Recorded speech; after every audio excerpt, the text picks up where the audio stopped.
एक ऐसा व्यक्ति, एक ऐसा इंसान जो बंबई ਨੂੰ ਆਪਣੀ ਮਹਿਬੂਬਾ ਕਹਿੰਦਾ ਸੀ। ਚਿੱਟੇ ਪਹਿਰਾਵੇ 'ਚ ਰਹਿਣਾ, ਚਿੱਟੇ ਬੂਟ ਪਾਉਣਾ, ਹਰ ਵਕਤ ਚਿੱਟੀ ਪੋਸ਼ਾਕ ਦੇ ਵਿੱਚ ਨਜ਼ਰ ਆਉਣਾ ਉਹਦੀ ਖਾਸੀਅਤ ਸੀ। ਖਾਸੀਅਤਾਂ ਵਿੱਚ ਉਹਦਾ ਇਹ ਵੀ ਸ਼ਾਮਲ ਸੀ ਕਿ 555 ਬ੍ਰਾਂਡ ਦੀ ਸਿਗਰਟ ਵੀ ਉਹਦੀ ਖਾਸ ਪਹਿਚਾਣ ਬਣ ਗਈ ਸੀ। ਬਿਨਾਂ ਕੋਈ ਹਥਿਆਰ ਚੱਕੇ, ਬਿਨਾਂ ਬੰਦੂਕ ਚੱਕੇ, ਬਿਨਾਂ ਕੋਈ ਕਤਲ ਕੀਤੇ ਉਸਨੇ 2 ਦਹਾਕੇ ਤੱਕ ਮੁੰਬਈ ਤੇ ਰਾਜ ਕੀਤਾ। ਉਹਦੇ ਅਸੂਲ ਸਨ ਕਿ ਕੋਈ ਮਾੜਾ ਜਿਹੜਾ ਸਿੱਧਾ ਸਮਾਜ ਤੇ ਅਸਰ ਪਾਵੇ ਐਸੀ ਕੋਈ ਤਸਕਰੀ ਨਹੀਂ ਕਰਨੀ। ਉਸ ਦੀ ਮਾੜੀ ਚੰਗੀ ਮਕਬੂਲੀਅਤ ਨੂੰ ਮੁੰਬਈ ਦੀ ਫਿਲਮ ਇੰਡਸਟਰੀ ਨੇ ਬੜੀ ਚੰਗੀ ਤਰ੍ਹਾਂ ਬੜਾ ਰੱਜ ਕੇ ਇਸਤੇਮਾਲ ਕੀਤਾ। ਇੱਥੋਂ ਤੱਕ ਕਿ ਜਿਹੜੇ ਫਿਲਮ ਅਦਾਕਾਰ ਹੁਣ ਸਥਾਪਿਤ ਨੇ ਉਸ ਦੇ ਕਿਰਦਾਰ ਨੂੰ ਪ੍ਰਭਾਵਿਤ ਹੋ ਕੇ ਬਣਾਈਆਂ ਹੋਈਆਂ ਫਿਲਮਾਂ ਨਾਲ ਉਹਨਾਂ ਦੀ ਸਥਾਪਤੀ ਵਿੱਚ ਇੱਕ ਮੀਲ ਪੱਥਰ ਬਣਿਆ। ਅਸੀਂ ਗੱਲ ਕਰਨ ਜਾ ਰਹੇ ਹਾਂ ਇੱਕ ਐਸੇ ਜਿਸ ਨੂੰ ਮਾੜਾ ਸ਼ਖਸ ਕਿਹਾ ਜਾਂਦਾ ਹੈ ਪਰ ਉਸ ਦੀ ਮਕਬੂਲੀਅਤ ਕਰਕੇ ਬਹੁਤ ਲੋਕਾਂ ਦੀ ਜ਼ਿੰਦਗੀ ਬਣ ਗਈ ਤੇ ਬੰਬਈ ਦੀ ਚਰਚਾ ਹੋਣ ਲੱਗੀ। ਉਹਦਾ ਨਾਮ ਹੈ ਹਾਜੀ ਮਸਤਾਨ। ਸਾਲ 1975 ਦੇ ਵਿੱਚ ਇੱਕ ਬਹੁਤ ਹੀ ਮਸ਼ਹੂਰ ਫਿਲਮ ਆਈ ਸੀ ਜਿਸ ਨੂੰ ਅਮਿਤਾਭ ਬੱਚਨ ਨੇ ਕਿਰਦਾਰ ਦੇ ਵਿੱਚ ਸਥਾਪਿਤ ਕੀਤਾ, ਉਹ ਸੀ ਦੀਵਾਰ। ਇਸ ਫਿਲਮ ਨੂੰ ਲਿਖਣ ਤੋਂ ਪਹਿਲਾਂ ਸਲੀਮ ਜਵੇਦ ਦੀ ਜੋੜੀ ਅਕਸਰ ਹੀ ਹਾਜੀ ਮਸਤਾਨ ਨੂੰ ਮਿਲਣ ਜਾਂਦੀ ਸੀ ਤੇ ਨਾਲ ਕਈ ਵਾਰੀ ਅਮਿਤਾਭ ਬੱਚਨ ਨੂੰ ਵੀ ਲੈ ਕੇ ਜਾਂਦੀ ਸੀ ਕਿਉਂਕਿ ਉਹ ਉਸ ਕਿਰਦਾਰ ਨੂੰ ਸਮਝ ਸਕੇ ਜਿਹੜੇ ਕਿਰਦਾਰ ਨੂੰ ਸਿਰਜਿਆ ਗਿਆ ਸੀ। ਤੇ ਇਸ ਫਿਲਮ ਨੇ ਰਿਕਾਰਡ ਤੋੜੇ, ਲੋਕਾਂ ਦੇ ਵਿੱਚ ਲੋਕਾਂ ਦੇ ਮਨਾਂ 'ਚ ਸਥਾਪਤੀ ਪੈਦਾ ਕੀਤੀ ਜਿੱਥੋਂ ਮੰਨਿਆ ਜਾ ਸਕਦਾ ਕਿ ਹਾਜੀ ਮਸਤਾਨ ਦੀ ਜ਼ਿੰਦਗੀ ਦਾ ਕੁਝ ਐਸਾ ਹਿੱਸਾ ਸੀ ਜੋ ਲੋਕਾਂ ਨੂੰ ਬਹੁਤ ਪਸੰਦ ਸੀ ਤੇ ਜਿਸ ਨੂੰ ਫਿਲਮ ਇੰਡਸਟਰੀ ਨੇ ਬਹੁਤ ਅੱਛੀ ਤਰ੍ਹਾਂ ਇਸਤੇਮਾਲ ਕੀਤਾ। ਉਸ ਤੋਂ ਬਾਅਦ ਜੇ ਗੱਲ ਕਰੀਏ ਵਨ ਅਮੋਰ ਫॉर ਮੁੰਬਈ, ਇਹ ਫਿਲਮ ਬਣੀ। ਇਸ ਦੇ ਵਿੱਚ ਅਜੇ ਦੇਵਗਨ ਨੇ ਇੱਕ ਸਫੈਦ ਪੋਸ਼ ਮਾਫੀ ਦਾ ਕਿਰਦਾਰ ਕੀਤਾ। ਸਫੈਦ ਜੁੱਤੇ, ਸਫੈਦ ਗੱਡੀ, ਉਹੀ 555 ਦੀ ਸਿਗਰਟ ਤੇ ਕਿਤੇ ਨਾ ਕਿਤੇ ਉਸੇ ਰੋਲ ਤੋਂ ਪ੍ਰਭਾਵਿਤ ਮੰਨੀ ਜਾਂਦੀ ਤੇ ਫਿਰ ਇਸ ਲਈ ਆਪਾਂ ਗੱਲ ਕਰ ਰਹੇ ਹਾਂ ਕਿ ਕੁਝ ਕਿਰਦਾਰ ਇਸ ਜ਼ਿੰਦਗੀ 'ਚ ਐਸੇ ਹੋ ਜਾਂਦੇ ਨੇ ਕਿ ਜਿਸ ਦਾ ਜ਼ਿਕਰ ਕਰਨਾ ਜ਼ਰੂਰੀ ਹੋ ਜਾਂਦਾ। ਇਸ ਲਈ ਅਸੀਂ ਅੱਜ ਇਹ ਜ਼ਿਕਰ ਅਸੀਂ ਦਰਸ਼ਕਾਂ ਨਾਲ ਸਾਂਝਾ ਕਰਦੇ ਹਾਂ ਤੇ ਉਹਦੀ ਜ਼ਿੰਦਗੀ ਨੂੰ ਸਾਂਝੀ ਕਰਦੇ ਹਾਂ। ਮਾਰਚ 1926 ਦੇ ਵਿੱਚ ਤਾਮਿਲਨਾਡੂ ਦੇ ਮਦਰਾਸ ਦੇ ਵਿੱਚ ਇੱਕ ਮੁਸਲਿਮ ਪਰਿਵਾਰ ਗਰੀਬ ਕਿਸਾਨ ਦੇ ਘਰ ਹਾਜੀ ਮਸਤਾਨ ਦਾ ਜਨਮ ਹੋਇਆ। ਹਾਜੀ ਮਸਤਾਨ ਦਾ ਅਸਲੀ ਨਾਮ ਸੀ ਹੈਦਰ ਮਸਤਾਨ ਮਿਰਜ਼ਾ। ਹੈਦਰ ਮਸਤਾਨ ਮਿਰਜ਼ਾ ਹਜੇ 8 ਸਾਲਾਂ ਦਾ ਸੀਗਾ। ਪਰਿਵਾਰ ਦੀ ਗਰੀਬੀ ਕਰਕੇ ਇਹਨਾਂ ਦੇ ਪਿਤਾ ਨੇ ਫੈਸਲਾ ਕੀਤਾ ਕਿ ਇੱਥੇ ਕੋਈ ਗੁਜ਼ਾਰਾ ਨਹੀਂ ਹੋ ਰਿਹਾ ਤੇ ਬੰਬਈ ਜਾਣ ਦਾ ਫੈਸਲਾ ਕਰ ਲਿਆ। 1934 ਦੇ ਵਿੱਚ ਹਾਜੀ ਮਸਤਾਨ ਆਪਣੇ ਪਿਤਾ ਦੇ ਨਾਲ ਬੰਬਈ ਆ ਜਾਂਦਾ। ਮਦਰਾਸ ਤੋਂ ਬੰਬੇ ਆਉਣਾ ਤਾਂ ਇੰਨਾ ਮੁਸ਼ਕਿਲ ਨਹੀਂ ਸੀ ਪਰ ਬੰਬੇ ਆ ਕੇ ਕੋਈ ਰੁਜ਼ਗਾਰ ਲੱਭਣਾ, ਕੋਈ ਕੰਮ ਕਰਨਾ, ਗੁਜ਼ਾਰੇ ਲਈ ਕੋਈ ਸਾਧਨ ਲੱਭਣੇ ਇਹ ਬੜਾ ਮੁਸ਼ਕਿਲ ਸੀ। ਥੋੜਾ ਚਿਰ ਕੰਮ ਕਰਕੇ ਕੁਝ ਪੈਸੇ ਇਕੱਠੇ ਕਰਕੇ ਮਸਤਾਨ ਦੇ ਪਿਤਾ ਨੇ ਇੱਕ ਬੰਬੇ ਸਾਊਥ ਦੇ ਵਿੱਚ ਕਰਾਫਟ ਮਾਰਕੀਟ ਦੇ ਨੇੜੇ ਬੰਗਾਲੀ ਟੋਲੇ ਦੇ ਵਿੱਚ ਇੱਕ ਪੈਂਚਰ ਲਾਉਣ ਦੀ ਦੁਕਾਨ ਖੋਲ੍ਹੀ। 8-9 ਸਾਲਾਂ ਦਾ ਮਸਤਾਨ ਉਸ ਦੁਕਾਨ ਤੇ ਬੈਠ ਕੇ ਕੰਮ ਕਰਾਉਂਦਾ ਤੇ ਕੰਮ ਸਿੱਖਦਾ ਰਹਿੰਦਾ। ਇਸ ਤਰ੍ਹਾਂ ਗੁਜ਼ਾਰਾ ਚੱਲਣਾ ਸ਼ੁਰੂ ਹੋ ਗਿਆ। ਇਸ ਤਰ੍ਹਾਂ ਪੈਂਚਰਾਂ ਦੀ ਦੁਕਾਨ ਤੇ ਹਾਜੀ ਮਸਤਾਨ ਕੰਮ ਕਰਾਉਂਦਾ ਤੇ ਕਰਦਾ ਰਿਹਾ। 8-9 ਸਾਲ ਬੀਤ ਗਏ। ਇੱਕ ਦਿਨ ਇਹਨਾਂ ਦੀ ਦੁਕਾਨ ਤੇ ਗਾਲਬ ਸ਼ੇਖ ਨਾਂ ਦਾ ਇਹਨਾਂ ਦੀ ਜਾਣ ਪਛਾਣ ਦਾ ਆਦਮੀ ਆਉਂਦਾ ਤੇ ਉਹ ਉਹਨੂੰ ਦੱਸਦਾ ਕਿ ਜੇ ਉਸਨੇ ਹੋਰ ਪੈਸੇ ਕਮਾਉਣੇ ਆ ਤਾਂ ਇੱਥੇ ਤਾਂ ਕੰਮ ਚੱਲਣਾ ਨਹੀਂ ਹੈ ਇੰਨਾ। ਉਹਦਾ ਬੰਬੇ ਡਾਕਸ ਤੇ ਜਾਵੇ ਜਿੱਥੇ ਵੱਡੇ ਵੱਡੇ ਜਹਾਜ਼ ਉਤਰਦੇ ਨੇ, ਵੱਡੇ ਵੱਡੇ ਟਰੱਕ ਆਉਂਦੇ ਨੇ, ਸਮਾਨ ਉਤਰਨ ਢੋਆ ਢੁਆਈ ਦੇ ਵਿੱਚ ਉਸ ਨੂੰ ਕੁਲੀ ਦਾ ਕੰਮ ਮਿਲ ਸਕਦਾ। ਇਹ ਗੱਲ ਸੁਣਦੇ ਹੀ ਮਸਤਾਨ ਨੂੰ ਚੰਗਾ ਲੱਗਿਆ ਤੇ ਉਸਦੇ ਨਾਲ ਚਲਿਆ ਗਿਆ ਤੇ ਉੱਥੇ ਕੰਮ ਕਰਨ ਲੱਗਿਆ। ਪੈਸੇ ਚੰਗੇ ਮਿਲਣ ਲੱਗ ਗਏ ਨੇ ਤੇ ਫਿਰ ਉਸਨੇ ਲਗਾਤਾਰ ਉੱਥੇ ਹੀ ਕੰਮ ਕਰਨਾ ਸ਼ੁਰੂ ਕਰ ਦਿੱਤਾ।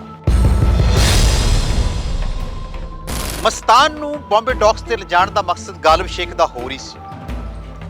ਕੁਝ ਦਿਨਾਂ ਬਾਅਦ ਉਸਨੇ ਮਸਤਾਨ ਨੂੰ ਕਿਹਾ ਕਿ ਉਹ ਪੈਸੇ ਹੋਰ ਕਮਾਉਣਾ ਚਾਹੁੰਦਾ ਹੈ। ਬੇਸ਼ੱਕ ਹਰ ਇਨਸਾਨ ਦੀ ਆਦਤ ਹੈ ਕਿ ਉਹ ਪੈਸੇ ਜ਼ਿਆਦਾ ਤੋਂ ਜ਼ਿਆਦਾ ਕਮਾਵੇ। ਉਹਨੇ ਬਿਨਾਂ ਕਹੇ ਹਾਂ ਕਰ ਦਿੱਤੀ। ਗਾਲਬ ਸ਼ੇਖ ਨੇ ਉਸਨੂੰ ਕਿਹਾ ਕਿ ਸਿਰਫ ਛੋਟਾ ਜਿਹਾ ਕੰਮ ਹੈ ਕਿ ਬੰਬੇ ਪੋਰਟ ਤੋਂ ਕੁਝ ਸਮਾਨ ਪੁਲਿਸ ਤੋਂ ਬਚਾ ਕੇ, ਅਧਿਕਾਰੀਆਂ ਤੋਂ ਬਚਾ ਕੇ ਬਾਹਰ ਲੈ ਕੇ। ਮਸਤਾਨ ਨੂੰ ਇਹ ਕੰਮ ਬੜਾ ਸੌਖਾ ਲੱਗਿਆ ਤੇ ਜਦੋਂ ਉਹਨੂੰ ਪਹਿਲਾ ਕੰਮ ਸੌਂਗਾ ਬੜੀ ਆਸਾਨੀ ਨਾਲ ਬਾਹਰ ਲੈ ਕੇ ਆਉਣ ਲੱਗਿਆ। ਇਸ ਤਰ੍ਹਾਂ ਉਸ ਨੂੰ ਲੱਗਿਆ ਕਿ ਕੰਮ ਬੜਾ ਆਸਾਨ ਹੈ। ਇਸ ਆਸਾਨ ਕੰਮ ਨੂੰ ਸਮਝਦੇ ਉਹ ਲਗਾਤਾਰ ਇਹ ਕੰਮ ਕਰਨ ਲੱਗਿਆ ਤੇ ਉਹਨੂੰ ਚੰਗੇ ਪੈਸੇ ਗਾਲਿਬ ਸ਼ੇਖ ਦੇਣ ਲੱਗਿਆ। ਇੱਥੋਂ ਹੀ ਹਾਜੀ ਮਸਤਾਨ ਦੀ ਸਮਗਲਿੰਗ ਦੀ ਸ਼ੁਰੂਆਤ ਹੋਈ। ਉਸ ਸਮੇਂ ਬੰਬੇ ਪੋਰਟ ਤੋਂ ਸੋਨਾ, ਮਹਿੰਗੀਆਂ ਘੜੀਆਂ ਤੇ ਹੋਰ ਵਿਦੇਸ਼ੀ ਸਮਾਨ ਦੀ ਤਸਕਰੀ ਹੁੰਦੀ ਸੀ ਤੇ ਇਹ ਸਮਾਨ ਆਸਾਨੀ ਨਾਲ ਮਸਤਾਨ ਬੰਬੇ ਪੋਰਟ ਤੋਂ ਪਾਰ ਕਰ ਦਿੰਦਾ ਸੀ। ਸਮਾਂ ਗੁਜ਼ਰਦਾ ਰਿਹਾ, ਉਹ ਇਸ ਵਿੱਚ ਬੜਾ ਮਾਹਿਰ ਹੋ ਗਿਆ। 5-10 ਸਾਲ ਉਸ ਨੂੰ ਹੋ ਗਏ ਸੀ ਇਸ ਕੰਮ ਦੇ ਵਿੱਚ। ਫਿਰ ਉਸਦੀ ਗੁਜਰਾਤ ਦੇ ਇੱਕ ਹੋਰ ਤਸਕਰ ਨਾਲ ਮੁਲਾਕਾਤ ਹੁੰਦੀ ਹੈ ਜਿਸ ਦਾ ਨਾਮ ਹੁੰਦਾ ਹੈ ਸ਼ੁਕਰ ਨਾਰਾਇਣ ਬਖੀਆ। ਉਹ ਇਸ ਨੂੰ ਹੋਰ ਕੰਮ ਦਿੰਦਾ ਹੈ, ਉਹ ਕੰਮ ਕਰਨ ਲੱਗਦਾ ਹੈ ਤੇ ਇਸ ਕਰਕੇ ਬੰਬੇ ਡਾਕਸ ਨਾਲ ਹਾਜੀ ਮਸਤਾਨ ਦਾ ਇੱਕ ਗਹਿਰਾ ਨਾਤਾ ਹੋ ਜਾਂਦਾ ਹੈ ਤੇ ਬੜੀ ਇਸ ਕੰਮ ਦੇ ਵਿੱਚ ਮਹਾਰਤ ਹਾਸਲ ਹੋ ਜਾਂਦੀ ਹੈ। ਇੱਥੋਂ ਫਿਰ ਇਸ ਕੰਮ ਨੂੰ ਹੋਰ ਬੜਾਵਾ ਮਿਲਦਾ ਹੈ। ਉਸ ਤੋਂ ਬਾਅਦ ਇਹਦੇ ਵਿੱਚ ਜੇ ਆਪਾਂ ਗੱਲ ਕਰੀਏ ਤਸਕਰੀ ਦੇ ਵਿੱਚ ਇਲੈਕਟ੍ਰੋਨਿਕ ਸਮਾਨ, ਵਿਦੇਸ਼ੀ ਇਲੈਕਟ੍ਰੋਨਿਕ ਸਮਾਨ ਦੀ ਵੀ ਤਸਕਰੀ ਬੜੀ ਵੱਧਦੀ ਹੈ, ਉਹ ਸਮਾਨ ਨਾਲ ਜੁੜ ਜਾਂਦਾ ਹੈ। ਇਸ ਕਰਕੇ ਇਹਦਾ ਹੱਥ ਹੋਰ ਰੈਲਾ ਹੋ ਜਾਂਦਾ ਹੈ ਤੇ ਪੈਸੇ ਹੋਰ ਚੰਗੇ ਹਾਸਲ ਕਰਨ ਲੱਗ ਜਾਂਦਾ ਹੈ। ਬੰਬੇ ਡਾਕਸ ਹਾਜੀ ਮਸਤਾਨ ਨੂੰ ਰਾਸ ਆ ਗਏ ਸੀ, ਉਹਦਾ ਕੰਮ ਚੰਗਾ ਚੱਲਣ ਲੱਗ ਪਿਆ। ਉਹ ਚੁੱਪ ਕਰਕੇ ਸਮਾਨ ਬਾਹਰ ਕਰ ਦਿੰਦਾ ਸੀ, ਚੰਗੇ ਪੈਸੇ ਮਿਲਦੇ ਸੀ। ਇਸੇ ਦੌਰਾਨ ਸ਼ੇਖ ਮੁਹੰਮਦ ਅਲਗਾਬੀ ਜੋ ਅਰਬ ਦਾ ਇੱਕ ਤਸਕਰ ਸੀ, ਜਿਸ ਦਾ ਕੰਮ ਸੀਗਾ ਜੋ ਹੱਜ ਜਾ ਕੇ ਵਾਪਸ ਆਉਂਦੇ ਸੀ ਲੋਕ, ਜਿਹੜਾ ਸਮਾਨ ਉੱਥੋਂ ਪਾਬੰਦ ਸੀਗਾ, ਵਰਜਿਤ ਸੀ, ਉਹ ਸਮਾਨ ਟਪਾਉਣ ਵਾਸਤੇ ਉਹ ਕੰਮ ਕਰਦਾ ਸੀ। ਉਹ ਇਸ ਸ਼ੇਖ ਨੂੰ ਦੇ ਦਿੰਦੇ ਸੀ ਤੇ ਸਮਾਨ ਲੰਘਾ ਕੇ ਦੇ ਦਿੰਦੇ ਸੀ। ਇੱਕ ਦਿਨ ਹਾਜੀ ਮਸਤਾਨ ਦੀ ਇਸ ਨਾਲ ਮੁਲਾਕਾਤ ਹੁੰਦੀ ਹੈ ਤੇ ਉਹ ਇਸ ਨੂੰ ਇਸ ਕੰਮ ਦੀ ਆਫਰ ਦਿੰਦਾ ਤੇ ਹਾਜੀ ਮਸਤਾਨ ਪਹਿਲਾਂ ਦੀ ਤਰ੍ਹਾਂ ਹੱਥ ਉਹਦਾ ਰਮਾ ਹੋ ਗਿਆ ਸੀ, ਉਹ ਮੰਨ ਲੈਂਦਾ। ਇਸੇ ਦੌਰਾਨ ਉਹਦਾ ਕੰਮ ਕਰਨ ਲੱਗ ਜਾਂਦਾ ਤੇ ਜਦੋਂ ਕੰਮ ਕਰਦੇ ਕਰਦੇ ਉਹ ਇੱਕ ਵੱਡੀ ਖੇਪ ਆਉਂਦੀ ਹੈ ਸਿਉਨੇ ਦੀ। ਕੁਝ ਬਕਸਿਆਂ 'ਚ ਆਉਂਦਾ ਇਹ ਸਮਾਨ ਤੇ ਉਹ ਸ਼ੇਖ ਇਹਨੂੰ ਕੁਝ ਸਮਾਨ ਇਸ ਨੂੰ ਦੇ ਦਿੰਦਾ, ਕੁਝ ਸਮਾਨ ਆਪ ਲੈ ਕੇ ਬੰਬੇ ਪੋਰਟ ਤੋਂ ਨਿਕਲਣ ਲੱਗਦਾ। ਮਸਤਾਨ ਤਾਂ ਬੜੇ ਤਰੀਕੇ ਹਿਸਾਬ ਨਾਲ ਬਾਹਰ ਆ ਜਾਂਦਾ, ਪਰ ਜਿਹੜਾ ਸ਼ੇਖ ਹੈ ਉਹ ਪੁਲਿਸ ਦੇ ਹੱਥੇ ਚੜ੍ਹ ਜਾਂਦਾ। ਉਸ ਤੋਂ ਬਾਅਦ ਮੁਕੱਦਮਾ ਚੱਲਦਾ ਹੈ ਤੇ ਉਹਨੂੰ 3 ਸਾਲ ਦੀ ਕੈਦ ਹੋ ਜਾਂਦੀ। ਜਿਹੜਾ ਸਮਾਨ ਹਾਜੀ ਮਸਤਾਨ ਕੋਲ ਹੁੰਦਾ ਉਹ ਉਸ ਕੋਲ ਹੀ ਰਹਿ ਜਾਂਦਾ। ਉਹ ਬਿਨਾਂ ਦੇਖੇ, ਬਿਨਾਂ ਕੁਝ ਸਮਝੇ ਇਸ ਸਮਾਨ ਨੂੰ ਸਾਂਭ ਕੇ ਰੱਖ ਦਿੰਦਾ। ਜਦੋਂ ਉਹ ਸ਼ੇਖ ਬਾਹਰ ਆਉਂਦਾ ਤੇ ਉਹਨੂੰ ਚੁੱਪ ਕਰਕੇ ਉਹ ਸਾਰਾ ਸਮਾਨ ਦੇ ਦਿੰਦਾ। ਇਸ ਦੀ ਇਸ ਇਮਾਨਦਾਰੀ ਤੋਂ ਸ਼ੇਖ ਬੜਾ ਪ੍ਰਭਾਵਿਤ ਹੁੰਦਾ ਤੇ ਕਿਹਾ ਜਾਂਦਾ ਕਿ ਜਦੋਂ ਉਹਨੂੰ ਸਮਾਨ ਦਿੰਦਾ ਤੇ ਉਸ ਤੋਂ ਬਾਅਦ ਵੱਡੀ ਮਾਤਰਾ ਦੇ ਵਿੱਚ ਸੋਨਾ ਹਾਜੀ ਮਸਤਾਨ ਨੂੰ ਦੇ ਦਿੰਦਾ। ਉਸ ਤੋਂ ਬਾਅਦ ਹਾਜੀ ਮਸਤਾਨ ਦੀ ਜ਼ਿੰਦਗੀ ਦੇ ਵਿੱਚ ਇੱਕ ਨਵੀਂ ਕਰਵਟ ਹੁੰਦੀ ਹੈ। ਮਸਤਾਨ ਦਾ ਵਕਤ ਬਦਲ ਗਿਆ। ਮਸਤਾਨ ਹੁਣ ਬੜੇ ਤਰੀਕੇ ਨਾਲ ਸਮਗਲਿੰਗ ਕਰਨ ਲੱਗ ਗਿਆ। ਇੱਥੋਂ ਪੈਸੇ ਮਿਲਣ ਤੋਂ ਬਾਅਦ ਉਸਨੇ ਇੱਕ ਕਾਰ ਲਈ ਤੇ ਘਰ ਲਿਆ। ਬੜੇ ਢਾਂਚਾਗਤ ਤਰੀਕੇ ਨਾਲ ਉਹਨੇ ਸਮਗਲਿੰਗ ਸ਼ੁਰੂ ਕਰ ਦਿੱਤੀ। ਹੈਦਰ ਮਸਤਾਨ ਮਿਰਜ਼ਾ ਹੁਣ ਮਸਤਾਨ ਭਾਈ ਬਣ ਗਿਆ। ਹੁਣ ਉਸਦੀ ਪਛਾਣ ਸਫੈਦ ਪਹਿਰਾਵਾ, ਸਫੈਦ ਜੁੱਤੇ, ਸਫੈਦ ਗੱਡੀ ਤੇ 555 ਬ੍ਰਾਂਡ ਦੀ ਸਿਗਰਟ ਉਹਦੀ ਪਛਾਣ ਬਣ ਗਈ। ਇਸ ਸਮੇਂ ਸਮਗਲਿੰਗ ਦੇ ਵਿੱਚ ਮਸਤਾਨ ਹਾਜੀ ਮਸਤਾਨ ਇਕੱਲਾ ਨਹੀਂ ਸੀ, ਉਹਦੇ ਨਾਲ ਵਰਦਾ ਰਾਜਨ ਮੁਦਲਿਆਰ, ਕਰੀਮ ਲਾਲਾ ਇਹ ਨਾਲ ਸਨ। ਮਸਤਾਨ ਦੇ ਕੁਝ ਅਸੂਲ ਸਨ। ਉਹ ਸ਼ਰਾਬ, ਨਸ਼ਾ ਤੇ ਹਥਿਆਰ ਦੀ ਸਮਗਲਿੰਗ ਕਰਨ ਦੇ ਵਿੱਚ ਰਾਜ਼ੀ ਨਹੀਂ ਸੀ, ਸਹਿਮਤ ਨਹੀਂ ਸੀ। ਪਰ ਵਰਦਾ ਰਾਜਨ, ਜਿਹਨੂੰ ਵੱਡਾ ਰਾਜਨ ਵੀ ਕਿਹਾ ਜਾਂਦਾ, ਤੇ ਕਰੀਮ ਲਾਲਾ ਨੇ ਇਹਨਾਂ ਦੇ ਵਿੱਚ ਜਾਣ ਦੀ ਕੋਸ਼ਿਸ਼ ਕੀਤੀ ਤਾਂ ਇਹ ਵੱਖਰੇ ਹੋ ਗਏ ਤੇ ਉਹਨਾਂ ਨੇ ਇੱਕ ਵੱਖਰਾ ਗੈਂਗ ਬਣਾ ਲਿਆ। ਸਾਲ 1970 ਇੱਕ ਤੋਂ ਬਾਅਦ ਇੱਕ 3 ਗੈਂਗ ਬਣ ਗਏ। ਕਰੀਮ ਲਾਲਾ ਵੱਖਰਾ ਚਲਾਉਣ ਲੱਗ ਗਿਆ, ਵਰਦਾ ਰਾਜਨ, ਵੱਡਾ ਰਾਜਨ ਵੱਖਰਾ ਤੇ ਹਾਜੀ ਮਸਤਾਨ ਵੱਖਰਾ। ਤਿੰਨੋਂ ਨੇ ਆਪਣੇ ਆਪਣੇ ਇਲਾਕੇ ਵੰਡ ਲਏ। ਇਸ ਕਰਕੇ ਆਪਸ 'ਚ ਕੋਈ ਝਗੜਾ ਨਹੀਂ ਹੁੰਦਾ ਸੀ। ਹਾਜੀ ਮਸਤਾਨ ਆਪਣਾ ਇਲੈਕਟ੍ਰਿਕ ਸਮਾਨ ਦਾ ਤੇ ਸੋਨੇ ਦੀ ਸਮਗਲਿੰਗ ਕਰਦਾ ਸੀ, ਬਾਕੀ ਜੋ ਕਰਦੇ ਸਨ ਉਹ ਆਪਦੇ ਸਨ। ਪਰ ਆਮ ਲੋਕਾਂ ਦੇ ਵਿੱਚ ਇਸ ਦਾ ਕੋਈ ਪ੍ਰਭਾਵ ਨਜ਼ਰ ਨਹੀਂ ਆ ਰਿਹਾ ਸੀ। ਇਸ ਤੋਂ ਬਾਅਦ ਹਾਜੀ ਮਸਤਾਨ ਨੇ ਫਿਲਮ ਇੰਡਸਟਰੀ 'ਚ ਆਪਣੀ ਜਾਣ ਪਛਾਣੀ ਸ਼ੁਰੂ ਕਰਤੀ। ਉਹਨਾਂ ਨਾਲ ਬੈਠਣ ਉੱਠਣ ਲੱਗਿਆ ਤੇ ਨਾਮਵਰ ਦਲੀਪ ਕੁਮਾਰ, ਸੁਨੀਲ ਦੱਤ, ਸੰਜੀਵ ਕੁਮਾਰ ਨਾਲ ਤੇ ਹੋਰ ਵੱਡੇ ਡਾਇਰੈਕਟਰਾਂ ਨਾਲ ਇਹਦਾ ਬੈਠਣਾ ਉੱਠਣਾ ਸ਼ੁਰੂ ਹੋ ਗਿਆ। ਤੇ ਇੱਕ ਗੱਲ ਹੋਰ ਸੀਗੀ, ਹਾਜੀ ਮਸਤਾਨ ਕਸਟਮ ਤੇ ਪੁਲਿਸ ਅਧਿਕਾਰੀਆਂ ਨੂੰ ਹਮੇਸ਼ਾ ਵੱਡੇ ਵੱਡੇ ਮਹਿੰਗੇ ਮਹਿੰਗੇ ਤੋਹਫੇ ਦਿੰਦਾ ਰਹਿੰਦਾ ਸੀ, ਜਿਸ ਕਰਕੇ ਉਸਦੇ ਕੰਮ ਦੇ ਵਿੱਚ ਬੜੀ ਆਸਾਨੀ ਨਾਲ ਨਿਬੜ ਰਿਹਾ ਸੀ ਤੇ ਕੋਈ ਵੀ ਮੁਸ਼ਕਿਲ ਨਹੀਂ ਆ ਰਹੀ ਸੀ।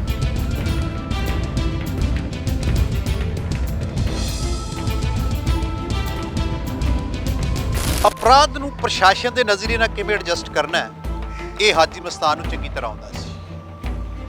ਉਹ ਹਰ ਅਧਿਕਾਰੀ ਦੀ ਅੰਦਰੂਨੀ ਫਿਤਰਤ ਨੂੰ ਭਾਂਪ ਲੈਂਦਾ ਸੀ ਤੇ ਉਹਨੂੰ ਐਡਜਸਟ ਕਰ ਲੈਂਦਾ ਸੀ। ਇਸ ਤਰ੍ਹਾਂ ਉਹਦਾ ਬਿਜ਼ਨਸ, ਉਹਦਾ ਇੱਕ ਕੰਮ ਬੜੀ ਤੇਜ਼ ਰਫ਼ਤਾਰ ਨਾਲ ਚੱਲਣਾ ਸ਼ੁਰੂ ਹੋ ਗਿਆ। ਉਹਦਾ ਫਿਲਮ ਜਗਤ ਨਾਲ ਬੜਾ ਲਗਾਓ ਸੀ। ਫਿਲਮ ਜਗਤ ਦੀ ਉਸ ਟਾਈਮ ਦੀ ਖਾਸ ਅਭਿਨੇਤਰੀ ਮਧੂਬਾਲਾ ਨੂੰ ਉਹ ਬਹੁਤ ਹੀ ਜ਼ਿਆਦਾ ਪਸੰਦ ਕਰਦਾ ਸੀ। ਉਹਨਾਂ ਦੀ ਦੋਸਤੀ ਵੀ ਰਹੀ, ਪਰ ਕੋਈ ਰਿਸ਼ਤਾ ਨਾ ਬਣ ਸਕਿਆ। ਫਿਰ ਉਸਨੇ ਜਦ ਕੋਈ ਗੱਲ ਬਣਦੀ ਨਾ ਦਿਖੀ ਤਾਂ ਸੋਨਾ ਨਾਮ ਦੀ ਉਹਦੇ ਵਰਗੀ ਦਿਖਣ ਵਾਲੀ ਅਭਿਨੇਤਰੀ ਨਾਲ ਵਿਆਹ ਕਰ ਲਿਆ, ਸ਼ਾਦੀ ਕਰ ਲਈ। ਉਸ ਨੂੰ ਕਈ ਫਿਲਮਾਂ ਕਰਵਾਈਆਂ, ਉਸ ਦੀਆਂ ਫਿਲਮਾਂ 'ਤੇ ਕਾਫੀ ਪੈਸਾ ਖਰਚ ਕੀਤਾ। ਵੱਡੇ ਵੱਡੇ ਸਟਾਰਾਂ ਨੇ ਉਹਦੀ ਪ੍ਰਮੋਸ਼ਨ ਵੀ ਕੀਤੀ, ਪਰ ਉਹ ਨਹੀਂ ਚੱਲ ਸਕੀ। ਜੇ ਆਪਾਂ ਗੱਲ ਕਰੀਏ ਉਸ ਸਮੇਂ ਦਲੀਪ ਕੁਮਾਰ, ਸੰਜੀਵ ਕੁਮਾਰ, ਫਿਰੋਜ਼ ਖਾਨ, ਅਮਿਤਾਭ ਬੱਚਨ ਤੇ ਇੱਥੋਂ ਤੱਕ ਕਿ ਫਿਲਮ ਇੰਡਸਟਰੀ ਦੇ ਹੀਮੈਨ ਧਰਮਿੰਦਰ ਨਾਲ ਬਹੁਤ ਅੱਛੇ ਰਿਸ਼ਤੇ ਰਹੇ ਤੇ ਇਹਨਾਂ ਦੇ ਰਿਸ਼ਤਿਆਂ ਦੀ, ਇਹਨਾਂ ਦੇ ਕਿੱਸਿਆਂ ਨੂੰ ਅੱਜ ਵੀ ਮੌਈ 'ਚ ਯਾਦ ਕੀਤਾ ਜਾਂਦਾ।